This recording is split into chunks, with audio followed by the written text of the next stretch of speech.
Je pense vraiment qu'on a trop tendance à séparer la promenade sans laisse et l'éducation de nos chiens. Et ça, c'est probablement l'une des pires erreurs qu'on peut faire lorsqu'on a un chien et qu'on veut l'éduquer. Parce que le discours dominant, c'est quoi?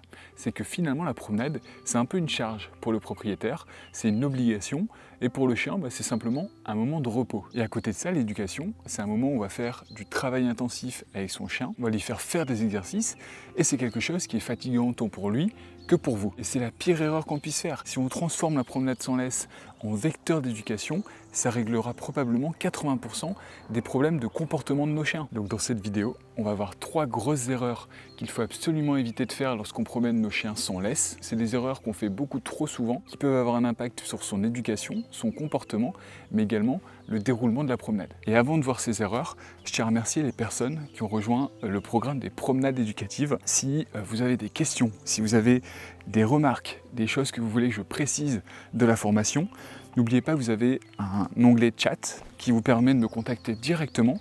Essayez de faire des questions qui vont être le plus précis possible pour que ma réponse ne soit pas trop généraliste et pour que ce soit des réponses qui sont adaptées à votre contexte et aux problématiques de votre chien. Et si je parle autant des promenades pour nos chiens et de l'importance qu'elles ont dans leur vie, c'est parce que souvent, c'est une mauvaise gestion de ces promenades qui peut amener à des problèmes de comportement. Ça peut être des aboiements, ça peut être des morsures, ça peut être des chiens qui ont du stress, qui sont pas assez attentifs.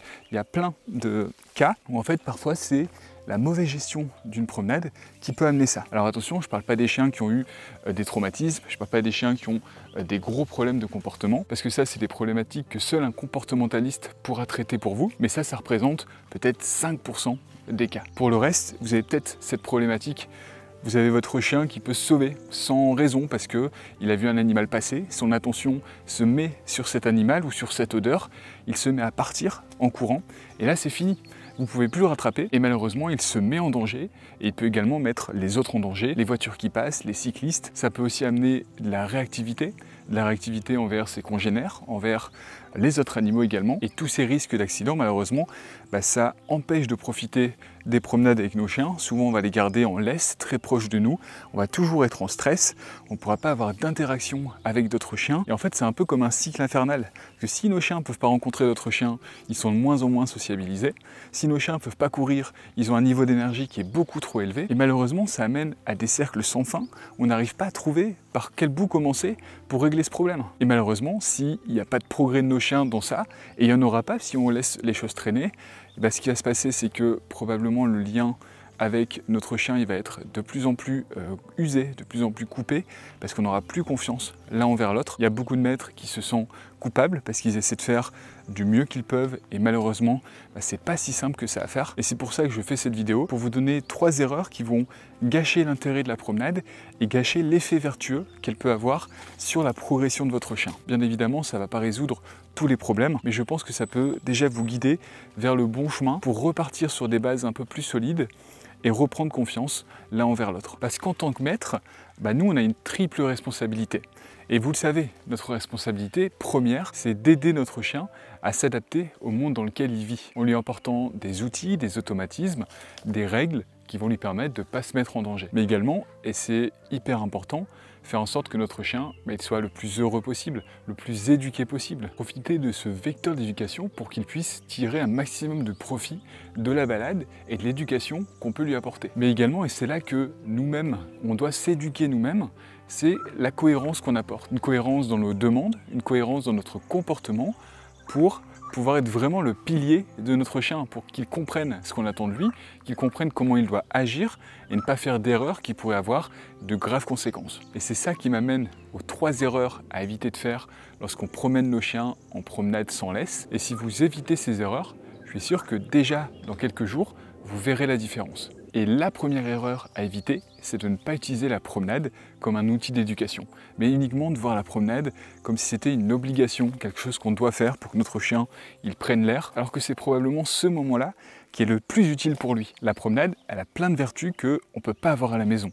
D'ailleurs, je vais retourner la caméra pour que vous puissiez le voir en direct. Vous voyez, lorsqu'on est en promenade, que ce soit en forêt, que ce soit en ville, que ce soit dans n'importe quel lieu, c'est justement cette différence d'environnement, cette pluralité de stimuli qui fait qu'on peut utiliser ça comme outil à notre avantage.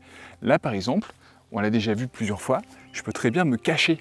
Parce que Mia ne donne pas son attention sur moi, du coup je vais me cacher, elle va revenir vers moi, et c'est donc un moyen d'utiliser ça comme vecteur pour avoir son attention. Donc j'utilise vraiment l'environnement qui est autour de nous à mon avantage. Si vous êtes en ville, vous pouvez utiliser les voitures comme moyen de désensibiliser votre chien parce que votre chien est un peu trop réactif aux voitures, ou aux passants, ou aux chiens, ou peu importe à quel animal. La promenade, elle permet de cibler le problème qu'a votre chien et de le résoudre. Mia, tu viens au pied ? Et vous voyez constamment, le long de la promenade, vous pouvez travailler des exercices. Et c'est des exercices qui sont doux. C'est pas des séances, bravo, on y va. C'est des exercices qui sont doux, c'est pas des séances qui sont lourdes. Et le chien, votre chien, il n'aura pas l'impression de travailler, il n'aura pas l'impression d'avoir passé 1 heure à travailler avec vous. Pourtant, c'est le cas. On peut renforcer des commandes, mais on peut également modeler des nouvelles commandes, apprendre des nouveaux tours en s'arrêtant quelques minutes pendant la promenade, parce que le niveau de votre chien, son niveau d'énergie, il est parfait. Vous voyez, Mia, elle est ni trop fatiguée, elle est ni trop excitée, et du coup, je peux avoir son attention beaucoup plus facilement. Mia, vous voyez, si je l'appelle, elle me regarde et elle revient vers moi. Pourquoi ? Parce qu'elle a son niveau d'énergie qui est parfaitement équilibré.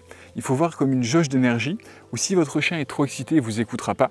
Et s'il est trop fatigué, il ne sera pas en capacité de donner toute son attention. Nous, ce qu'on veut, c'est un entre-deux. J'ai essayé de travailler une commande simple, comme le assis, mais en le faisant dans le jardin. Mia, assis.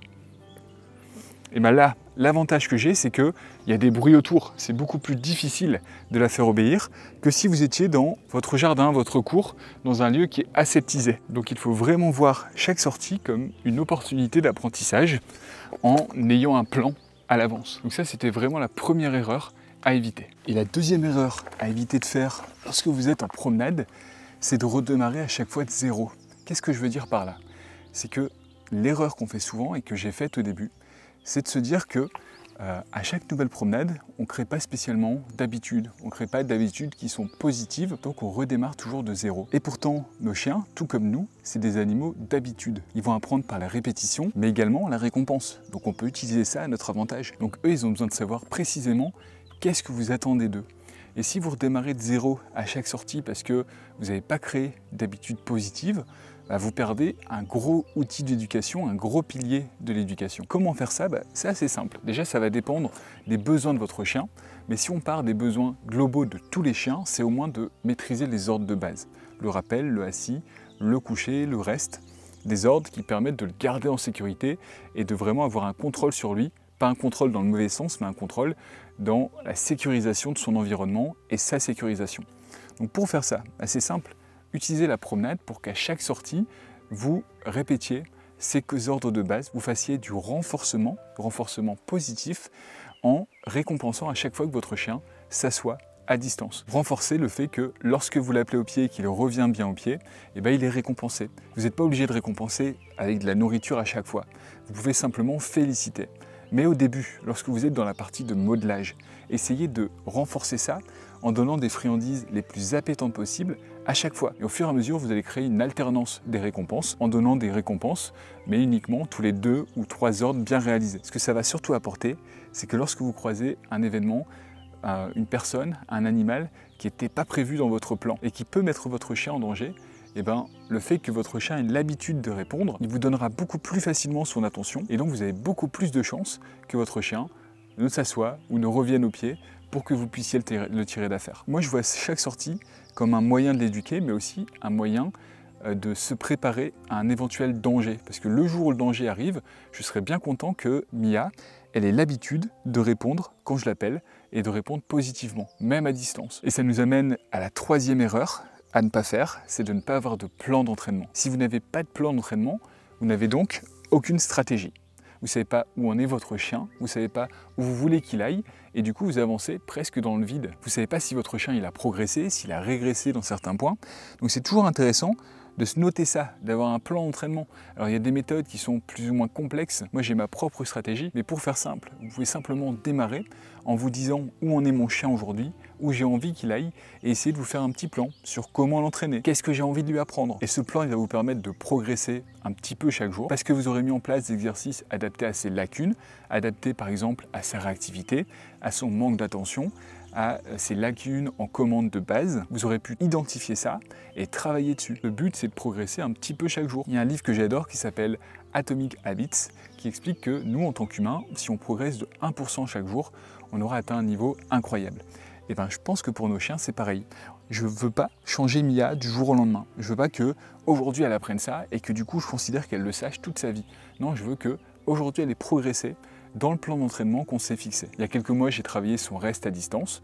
Aujourd'hui, il est presque parfait, mais je vais continuer à le travailler toute sa vie. Par contre, en priorité, j'axe les priorités de Mia sur autre chose. Et ce plan, il vous permet de voir sa progression et sa régression, donc de pouvoir ajuster le plus rapidement possible et pas laisser un problème perdurer et devenir dangereux. Si votre chien il a eu un petit traumatisme, une mauvaise rencontre, même toute petite, et que ça génère une peur envers ses congénères, en quelques semaines, en quelques mois, il peut devenir réactif à ses congénères et vous n'aurez même pas eu le temps, ou vous n'aurez peut-être même pas le souvenir de ce moment précis qui a créé cette réactivité et cet effet boule de neige qui l'a amené à ne plus du tout être sociable. Et ensuite, c'est beaucoup plus dur de travailler lorsque le problème est durablement installé que lorsque on commence à le voir arriver et qu'on travaille directement dessus. Vous pouvez vous dire que la progression de vos chiens, c'est un peu comme lorsqu'on va à la salle de sport. On ne progresse pas, on ne devient pas musclé en quelques jours, on devient musclé en plusieurs mois, plusieurs années, en ayant un plan défini à l'avance pour ne pas faire n'importe quoi. Donc si vous évitez vraiment de faire ces 3 erreurs, je pense que vous avez de grandes chances, c'est même impossible de ne pas voir votre chien progresser dans les semaines et les mois à venir. Et si vous voulez aller plus loin sur le sujet, vous avez mon programme Les Promenades Éducatives qui a été lancé il y a quelques jours. Il y a une offre de lancement qui est de 100 € et cette offre de lancement, elle est disponible que quelques jours. Donc suivant le moment où vous voyez cette vidéo, je ne sais pas si c'est encore disponible, vous pouvez aller voir dans la description de la vidéo. Vous aurez accès au descriptif de la méthode et rien que ce descriptif, je pense que ça peut vous aider à aussi capter un peu plus d'informations sur cette méthode, sur cette idéologie qu'on voit, je pense, pas assez souvent chez les éducateurs, alors que je suis persuadé que cette méthode, elle résout un des problèmes de fond, qui est la régularité dans le travail, alors que quand on essaie de travailler un problème après coup, je pense qu'on essaie d'appliquer de la crème sur quelque chose qu'on aurait pu éviter à l'avance. Moi, je vous remercie d'avoir regardé cette vidéo. Je crois qu'on est à 1700 sur la chaîne, c'est incroyable. Donc merci beaucoup, j'espère que tout ce qu'on voit ensemble, ça vous aide à progresser, que ça aide votre chien à aller vers le bon chemin. Et moi je vous dis à jeudi pour la prochaine vidéo. Avec Mia, on a repris les promenades de manière beaucoup plus intensive. Hier, on s'est perdu en forêt pendant, je crois, 5 heures. J'ai un peu paniqué parce que la nuit était en train de tomber. On reprend vraiment du plaisir aux sorties. Je ne sais pas si ça vous intéresse que je parle un petit peu plus de un de mes sujets de passion qui est la randonnée. J'en avais déjà parlé un petit peu avant l'arrivée de l'été. Donc si ça vous intéresse, vous pouvez me le dire dans les commentaires de la vidéo. Moi, je vois que Mia commence à s'impatienter, donc on va repartir en promenade. Et je vous dis à jeudi. Merci encore, au revoir. C'est bien, Mia ?